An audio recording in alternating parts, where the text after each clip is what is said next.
Uh, Welcome to Boresha TV. Leo tumekuja kupatana na wazazi wa Kamau kwa maana kuna kitu ambayo iliwafanyikia na watu wajifurahi. Haswa mimi sijafurahi. So leo tumekuja kuwatembelea nyumbani kwao. Tuone kama wanaweza pata haki. Kwa maana wamejaribu kutafuta haki hapa na pale, imekuwa ngumu. Wamejaribu kupigana hapa na pale, unakuwa threatened. So ukiona hii video, please subscribe, share, comment. Asante sana Kamau kwa kukaribisha uwepo wako. Ni wakati unaofaa ambao tumefika. So naomba uweze kuelezea historia Kamau vile ametoka kwa mtoto mdogo hadi sasa. Ndio tuone vile kutakuwa. Karibu sana. Asante. Nimeshukuru sana kwa kunitembelea na nimesema ni asante sana kwa kushikamana pamoja nami na shida yenye nimekuwa nikipitia. Huyu mtoto alizaliwa tu kama watoto wengine, lakini wakati alizaliwa akakuwa na disabled ya mental, anakuwa na shida ya akili inaitwa autism. Ameishi kutoka akiwa na miaka 7 kukunywa madawa ya kutuliza akili. Otherwise kama hatumii hizo dawa anaweza kuwa wazimu ama akuwe mtoto mwenye hana mwelekeo. Lakini nashukuru Mwenyezi Mungu mahali amefika. Mungu amekuwa akinibariki na kunipea pesa ya kumtafutia madawa na mauzito ya hapa na pale. Kusoma kwake alisoma mpaka class 8 na shida mingi, wakakataa kumregister mtihani, akakomea hapo. Tunakaa na yeye nyumbani. Wakati alifika hapo bado tunatulia na yeye nyumbani tu, na hakuna kazi anawezaga. Hata sometimes kumuosha ni mimi huwa namuosha. Na hakuna kitu anaweza kujifanyia, tuseme tu ni kukaa tu, tunakaa naye tumepumzika. Sasa kutoka hapo kuna mtu alimtekea advantage. Huyo mtu ni wa dhehebu ya disciple. Wakati alikutana na yeye barabara akaona hayuko sawa, akaanza kumshikaga na kumpeleka kwake. Kutoka 2023 wakati anamshika na kupeleka kwake, anamunyonyesha hii kitu yake ya kukonjoa. Ikipata nguvu anamuingia nyuma. Akimuingia nyuma, akifika kulilizi ile nguvu ya kiume yake, anamuralisha kwa mgongo na kumulilizia kwa mdomo, akiwa ameingiza hiyo kitu baka kwa koo. Sasa mtoto alihisi na hiyo shida kwa kutoka 2023, hakuweza kuambia mtu juu huyu mtu anamwambia ukisema ujue nitakuua. Kwa hivyo mtoto alihisi na hiyo shida.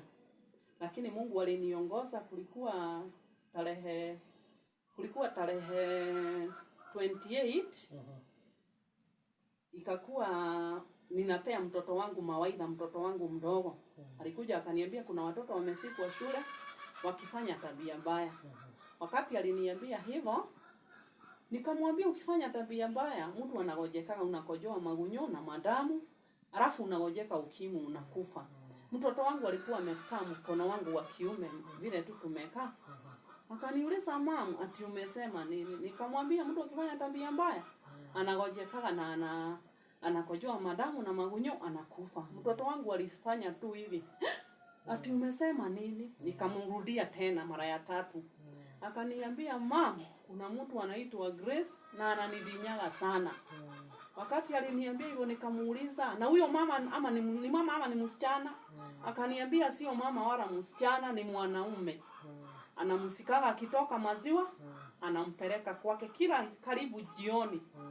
Akimpeleka kwake, anamtoa nguo zote kulingana na vile alinielezea. Akimtoa nguo zote na yeye anatoa zake zote. Kitu ya kwanza alikuwa anamdunga sindano 2 kutoka nyuma. Mahali ana choo inatokeaga. Akimdunga hizo sindano 2, alafu anajitoa damu, anaweka mtoto wangu kwa hii kitu yake ya kukojoa, anaigisia hapo damu yake. Sasa kutoka hapo anamtoa damu, anaweka kwa karai. Kutoka hapo mtoto aliniambia anamunyonyeza hii kitu yake ya kukojoa kwa mdomo. Sasa ikipata nguvu anamuingia nyuma. Anamuingia nyuma na mtoto analia, anasikia uchungu, lakini hata kutandikwa alikuwa anatandikwa kulingana vile aliniambia, alikuwa anatandikwa sana. Akimuingia nyuma, sasa akifika kulilizi ndio sasa anamuralisha na mgongo, anaweka hiyo kitu inaenda mpaka kwako, analiliza hiyo uchafu kwa tumbo yake. Wakati mtoto aliniambia hivyo, mimi niliona msaada wangu tu ni Mungu. Niliingia kwa magoti nikaambia Mungu, huyu Grace siwezi jua ni nani na simujui, lakini ninaomba tu uniongoze vile nitaweza kumjua na vile nitaweza kumshika. Kulikuwa siku ya Tuesday, aliniambia siku ya Tuesday, lakini kulikuwa siku ya Friday. Friday ndio nilisikia sina nguvu mguu juu nilikuwa nimefunga kula na kunywa. Nikaambia mtoto atoe kuku huyu Kamau. Wakati alitoa kuku zikakimbia zikaenda nje ya gate. Nikamtuma akapige. Wakati alienda kupiga akaona huyo Grace. Akarudi kwa nyumba bio, akaniambia mama, nimeona Grace mwenye ananidinyaga na usijaribu kumwambia nilikuambia. Nikamuuliza ako wapi? Nilikuwa nimeomba Mungu anionyeshe ni nani. Nikatoka nikaenda karibu na gate nikachungulia nikaona kuna mtu anakuja kutoka chini. Si ndio nikamngojea akakuja akakaribia mahali nilikuwa, nikamuona uso vizuri na nikaona ni mtu ninaonaga lakini ni mtu sijui lakini ninamuonaga. Akapita tena nikamuona akirudi bado, nikakaribia bado kwa gate nikaona anarudi, nikamsibisa macho vizuri. Sasa ili nimshike niliomba tena nikaambia Mungu niongoze kumshika, nimemjua.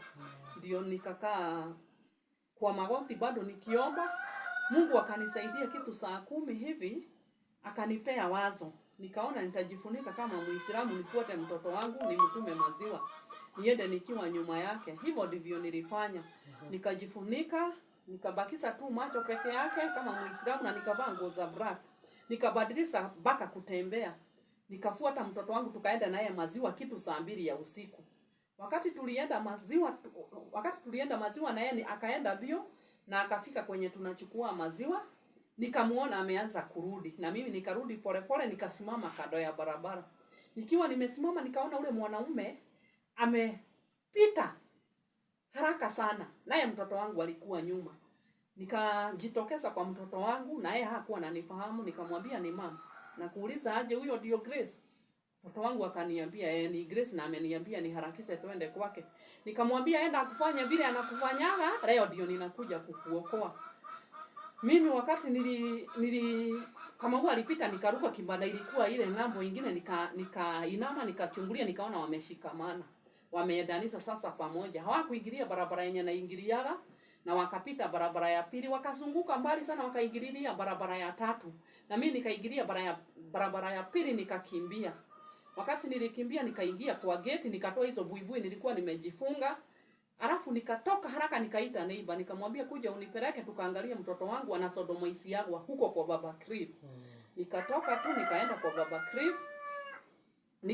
Tukatoka na huyo mama tukaenda sasa kwa Baba Cliff kwa plot. Nikamwambia tutaingia peke yetu, wacha tuite huyu landlord. Huyu landlord anaitwa Baba Cliff.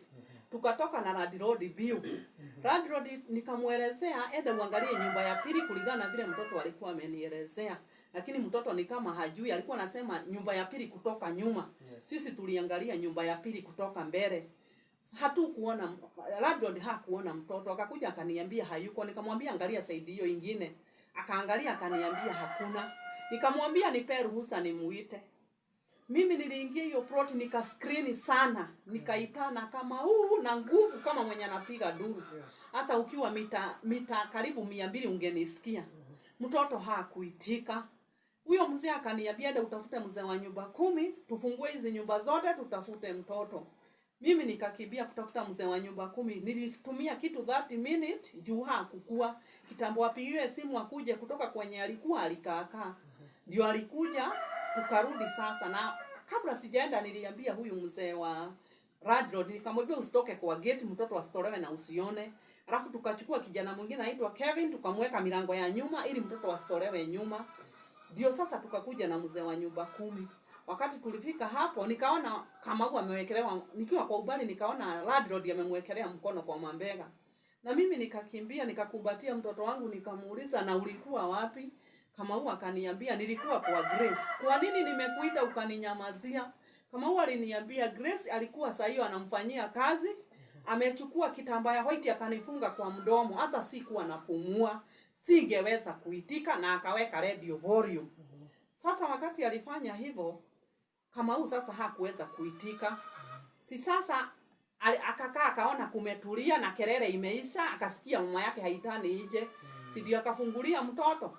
Wakati alifungulia mtoto kutoka tu wakakutana na landlord. Landlord akamuuliza ulikuwa wapi? Nilikuwa kwa Grace. Kwa nini mama yako anaitana na huitiki? Hapo ndipo alimwambia nilikuwa nimefungwa na kitambaa ya white mdomo nisiitike, na akaweka radio volume. Mtoto ndiye aliambia sasa landlord. Ule kijana mwingine tulikuwa tumeweka nyuma, na yeye akasunguka akauliza baba yake aje, mnatafuta mwenye hapa? Akasema tunatafuta mwenye hapa. Akamwambia ametoka mbio na ameenda haraka sana, hamwezi kumshika. Ndio sasa huyo mtu akatoka na akatoroka. Kutoka hapo mimi nikaenda Rhino Police Station, nikachukua OB, nikapeleka mtoto wangu Nairobi Women. Mtoto wangu kuangaliwa, ni kweli alikuwa ameharibiwa vibaya sana. Juu hata dakika hii ninaongea hivi anakunywa madawa lakini bado anajipukulia. Mtoto wangu nimehisi kufua mavi lakini sijai jua ni mwanaume anamtumiaga, break zinalegea. Nimehisi na shida kubwa sana, kunuka alikuwa anaamka akinuka nyumba haikaliki. Kutoka hapo wakati nilienda na Ombi Women niliwaelezea shida yenye amepitia na vile amekuwa akinuka, wakaniambia watanisaidia na vile atatumia madawa akue sasa hajipupuli. Sasa naona amereduce kujipupulia, anaendelea vizuri. Na ninashukuru sana askari anaitwa Askari Kingori. Huyo mtu alipelekwa mafichoni juu hatukuwa tunajua mahali yako. Lakini Inspector Kingori alimshika na akampeleka ndani. Wakati alimpeleka ndani, kutoka hapo wanaenda wakijigamba, wanasema mama Kamau hakuna mahali anaweza enda. Wako na maroya wa kuwasimamilia. Mama Kamau hana nguvu. Ninaongea tu kwa hivyo nikisema mwenye tu ako na uwezo tu wa kusaidia mnyonge kama mimi anisaidie, na Mungu aingilie kati mtoto wangu apate haki, kwa kuwa alikuwa anatritiwa kama mnyama. Mwenye atasikia hiyo anisaidie tu kwa hiari. Imeguza sana. Ni uchungu sana. Watu wangu ambao mnanitazama, wewe mtu alizulumiwa ni huyu ako on my right side. So kama kuna mtu ako pale nje na ako na uwezo, najua kuna wengi sana wangetamani kufuatana na kesi kama hii. Huyu ni mtu ako na disability na anatafuta haki yake. So mama yake ataenda kutupatia namba ya simu. Kama uko na nini ya wazo, ama wewe ni wakili ama lawyer, unaweza kuja kusimama na hii familia wapate haki, itakuwa furaha kwangu. Wakati huu mama, unaweza peana namba yako kama kuna mtu ako huko nje na ni lawyer, ama watu wote tunataka kuja kukupatia usaidizi ili uweze kusukuma hii kesi yako iweze kufika mahali unataka ifike. Wakati wako huu unaweza peana namba ya simu na ndio tuone venye kutakuwa. Karibu. Namba ya simu ni 0710 26 06 72. Rudia tena. 0710 26 06 72. Hiyo ndio namba yake, na tutashukuru sana tukiona huyu Kamau amepata haki yake. Ndio ili familia waweze kukua na amani. Kwa maana watu walio na pesa wanakandamiza watu wengine kwa maana wako na pesa zao. Lakini tunajua sheria na Mwenyezi Mungu wako wakutupigania sisi wanyonge. So hiyo ni namba yake. Ukiwa na swali ama nini, ama ungetamani kufuatilia hiyo kesi, ama usaidizi yoyote, because mnasikia saizi anatumia madawa na hiyo madawa inanunuliwa. Unasikia saizi maybe umesikia anajiendea choo, maybe inahitajika pampers. Ukiwa na willing unaweza ongelesha mamake kupitia hiyo namba. Then tunawahitaji mkuje mtusaidie ili kama wapate haki yake. Ukiona hii video tafadhali subscribe kwa YouTube channel yetu, share, comment ili tuone vile tunaweza saidiana. Asante sana, na ningependa kuuliza swali. Huyo mtoto wakati mlimpeleka medical, wakati ulimpeleka Nairobi Women, aliambiwa vipi? Aliambiwa ni kweli ameharibiwa. Kwa kuwa hiyo kitu yake, msipi yake ilikuwa imefura sana na imechomoka nje. alikuwa ameharibiwa na akapewa madawa mingi sana. Hata saa hii anatumia madawa. Juzi nilikuwa nimempeleka akadungwa sindano na ninaona ni kama anaendelea vizuri. Anaendelea kuimprove. Isipokuwa bado anajipukulia, lakini sio sana. Sio kama mbeleni. Na wakati ambayo mlimchukua mkampeleka polisi, na sasa akachukuliwa na polisi wakapelekwa prison. Wakati mlienda kotini, mliona huko kukoaje? Kuna haki ama mnaona iko namna gani? Wakati tulienda kotini, huyo mtu alisomewa na akakataa. Akakataa na nguvu sana. Akasema yeye haezi fanya hivyo.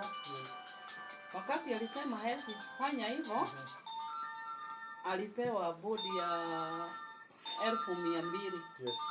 Akesie nje. Sasa kutoka hapo ni juzi tulirudi kotini na niliona wakishughulika sana kumtoa. Na ni mtu very dangerous mpaka kwa community. Kwa kuwa wakati alikuwa anahojiwa, alikuwa amesema sio kama mtu amedhulumu, ako na wengine. Kuna watu walisikia akisema hivyo. Hata yeye mwenyewe alijiongea, kuna video alichukuliwa akijiongea. Isipokuwa sasa hivi mimi sijaipata. Lakini nilionyeshwa polisi wakati nilikuwa polisi, nikasikia akijiongea vile alifanya na akasema amesikwa na Kamau. Lakini akifika pale kwa hakimu anakataa kabisa.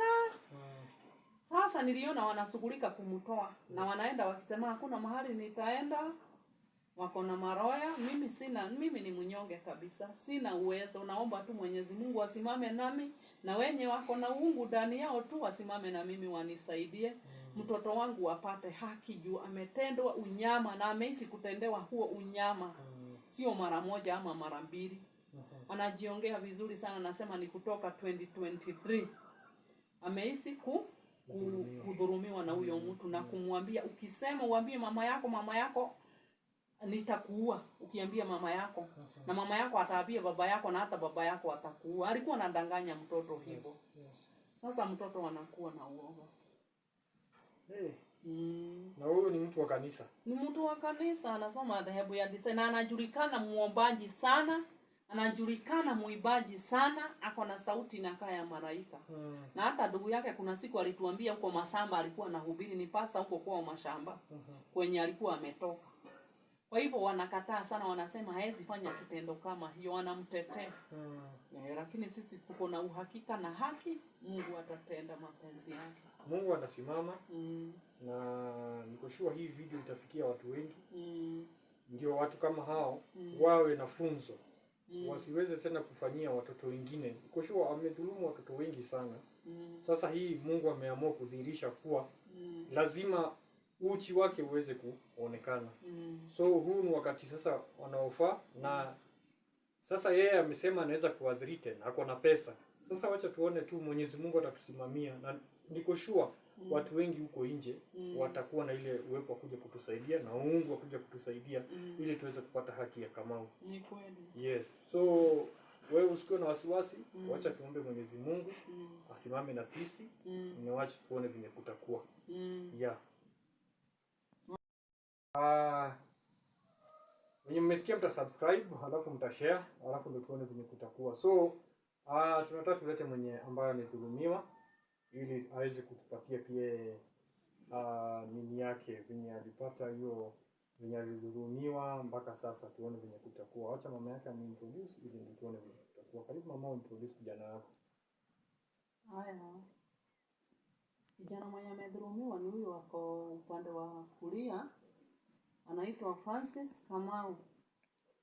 Ningetaka Kamau uelezee vile mlikutana na huyo mwanaume anaitwa James Mwirore Karaja, lakini alidanganya mtoto anaitwa Grace. Vile walipelekana na yeye na vile waliazana. Hebu elezea vile alikuwa nakushika na kupeleka kwake. Elezea. Alikuwa ananikuta nikitoka maziwa.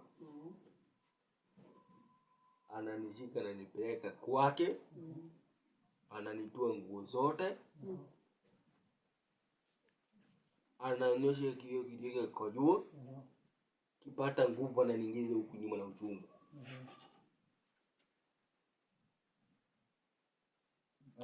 Alafu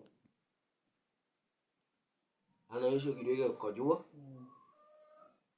Ikipata nguvu na mbeni na anaingiza huku nyuma na uchungu. Na alikuwa ananidunga shindano mbili huku nyuma. Alafu anatoa damu yake anaweka kwa kitingo kukojoa, kama kidole kukojoa. Anakudunga bado. Anatoa seli yake ya damu. Akiwa amejidunga. Anadunga kidole kukojoa, anaweka damu kwa karai. Alafu atoe ngone kwa karai. Alafu tena alafu ananyosha kidole kukojoa. Inarudi inaingia kwa spore pipe. Hiyo makamasi inaenda kwa tumbo. Kwa tumbo. Hata kuna wakati siku naweza kukula. Alafu tena ingine. Alafu tena ingine.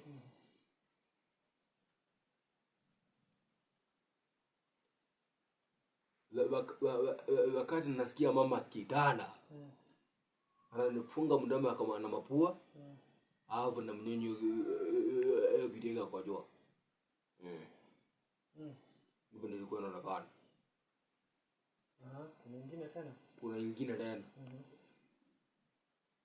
Ingine tena. Alikuwa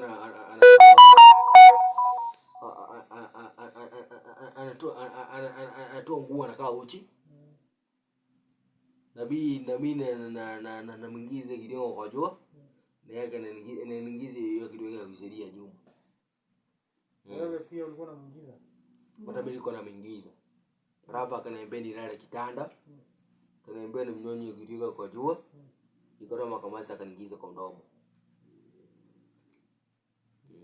Ingine tena iko? Kuna kitu kingine alikufanyia tena? Kuna kitu kingine alifanya ni akinimalizia. Kinifanya hizo mabetu. Hakuwa ananipatia mayai. Alikuwa anakula peke yake. Alikuwa anakula mayai peke yake. Alafu watu ni wanyama hii dunia jamii. Yaani yeye anakula mayai ili akuje kufanyia maneno machafu. Anakula mayai ili kufanyia maneno machafu. Wakenya, kitu inashangaza sana na inauma sana. Mtu ambaye anaenda anachukua Biblia, anaenda anahubiria watu. Alafu anatoka anakuja na dhulumu watu ambao wako na ulemavu. Watu ambao hawajielewi. Watu ambao ni Mungu tu anawatetea. Inauma sana. Inauma sana. Tunaomba haki ya huyu kijana ili huyu jamaa aweze kupata adabu. Na wengine wengi kama hao waweze kupata adabu. Inashangaza sana, mimi imenihuzunisha sana na imeniumiza sana. Tafadhali, je, tushikane mkono ili tuweze kupata haki ya huyu kijana, ili tuone venye familia yake watakaa na amani. Kwa sababu saa hizi wakai na amani. Kama wanasema hawawezi wapeleka mahali, hawana pesa. Je, huyo mtu akitoka, wewe ukikaa tu ukifikiria, unatarajia anaweza kuja kufanyia nini familia? So tafadhali tunaomba mtushike mkono ili tuweze kuendelea mbele. Kuna namba imepeanwa hapo. Hiyo namba unaweza mpigia mama yake. Tuone venye anaweza pata msaada. Msaada yote itakuwa well appreciated kwetu. Ni Boresha TV, share, comment, like na subscribe ili tuweze kufikia wengi. Asanteni sana. God bless you so much. Bye.